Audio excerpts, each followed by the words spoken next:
Hey Chris, here's the titanium rocket stove you're going to be testing out in Sturgis. So I want to show you what I got here. You need a pan. It can be a little bit bigger than that pan. It can be a little bit smaller. You need a bottle of water. This is the kindling that I used to start the fire. A little bit of maybe dry grass and just some very tiny twigs. You put that in the exhaust port right here. Okay, you're going to need some kind of a lighter or fire strike or something to start the fire. Make sure your wood's good and dry. I added a little screen down here to prevent the embers from coming back out. This is the first air port. This is the suction. So the air will flow in underneath. And this is where you load your fuel, your wood. Okay. This tray here is just to catch embers if they do happen to come back out. Right here is a hole. Just for safety reasons, you want to go ahead and pin it down. Kind of hard to do with one hand here, but sometimes I take a stick just to help me get the tent stake in the ground. But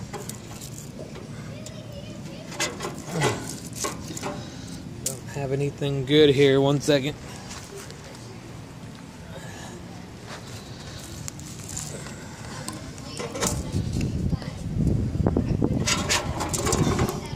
Hey, you want to pin it down in the front there, and then there's two for the back. One here.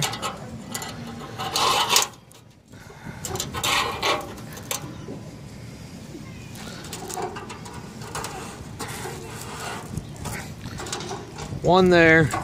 That's going to keep you from tipping over since it'll be top heavy with the water on it.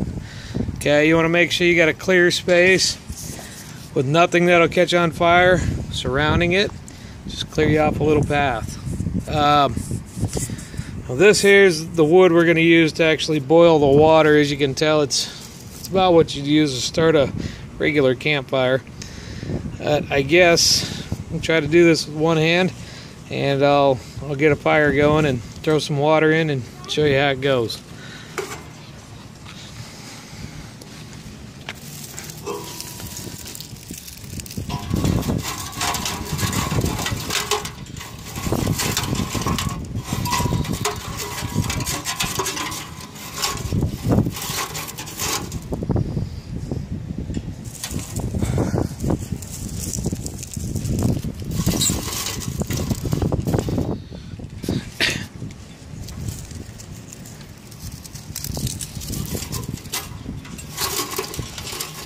Okay, I've loaded the starter in there. Now we just need to get some grass burning, and I might have to put my phone down real quick so I can get that going.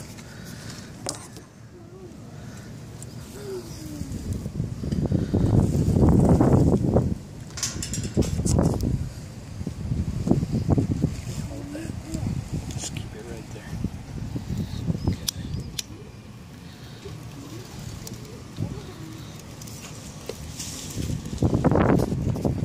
Hopefully I've got enough to get the fire going off one shot here. This wood's really dry.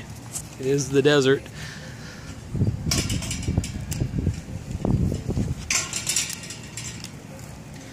You let that burn for a little while, and then you'll see when it starts going, you can feed the sticks in through the bottom.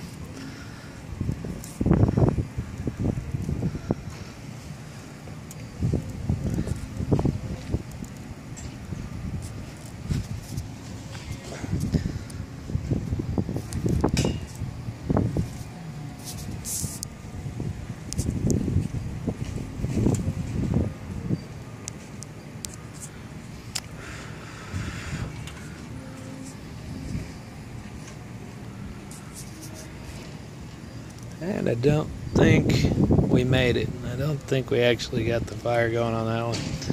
It's pretty hot in there though. Let me try this one more time.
Okay, sorry about that. It took a little longer than I thought. The wind's blowing pretty hard out here today. So you see it's going good enough now to feed the fuel in through this port here. Just want a handful of twigs.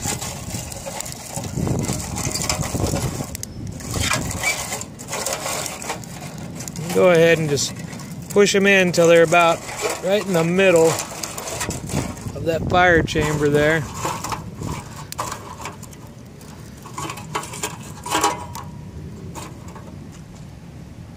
At first it'll be a little smoky.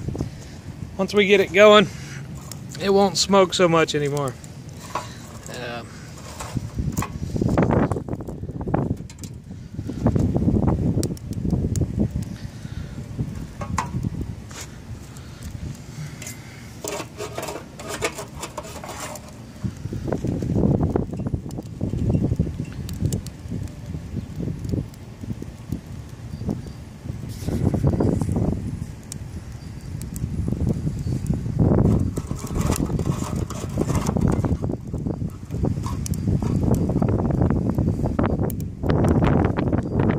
I've never used this kind of wood either. It's some decorative thing we had in our yard that I trimmed out. And this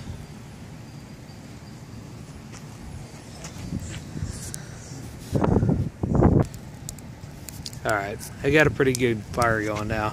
It took a little bit longer than I expected because of this damn wind.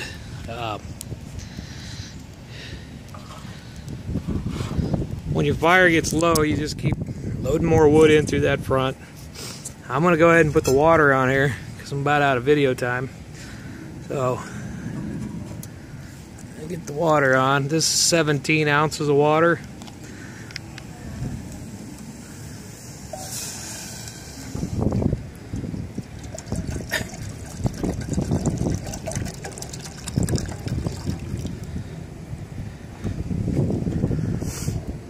Sometimes I need to make sure the fire's still going.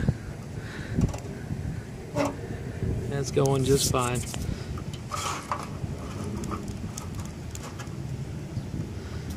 See, the hotter it gets, the more smoke it's going to burn.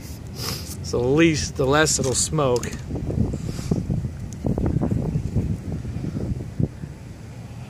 So not having smoke tells you two things. One, either your fire went out or you're burning hot enough that all the smoke's burning with it.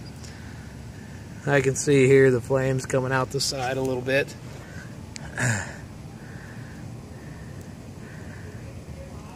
I'll just keep this video rolling for a few minutes and see how long it takes us to get a boil. Checking the water again just to make sure. Okay, we're good. We're good.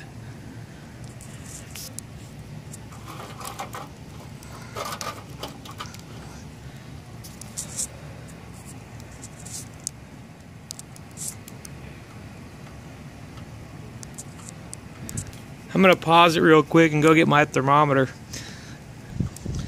Alright, I come back. Hopefully the fire's still going.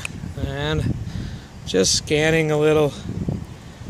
See, the water's up at 159 degrees, 160. Okay. I'm going to check and see if the fire's still going, but let's look at the sides here.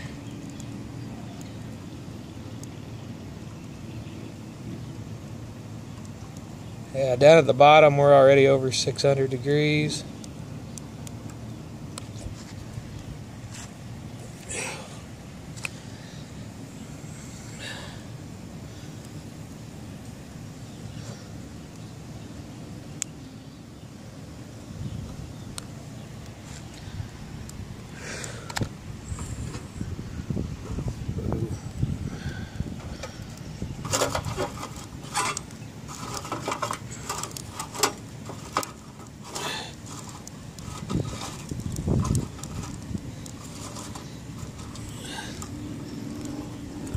All wood's a little different. It's going to burn at different speeds. Harder woods will burn